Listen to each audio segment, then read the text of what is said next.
Rinumërimi i 914 kutive të votimit ka sjellë ndryshime në numërimin e votave për kandidatët e subjekteve parlamentare. Disa deputet kanë përfituar shtesë votash nga rinumërimi, ndërsa të tjerët u ka zbritur dukshëm numri votave. Sipas të dhënave të deritanishme të KQZ-s, në lëvizjeve vendosje, 119 vota janë shtuar Hajrullah Çekut, ndërkaq ulje prej 521 vota e ka Arbe Rexhaj. Në Partinë Demokratike të Kosovës, më së shumti rritje votash nga rinumërimi ka Uran Ismaili me 552 vota, ndërsa Feta Paçarizit janë hequr 4636 vota.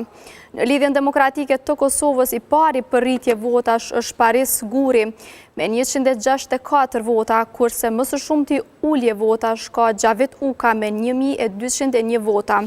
Ndërsa te Aleanca për Ardhmërinë e Kosovës, më së shumti rritje votash nga rinumërimi ka Daud Haradinaj 33 vota, ndërsa Besnik Krasniqit janë zbritur 215 vota.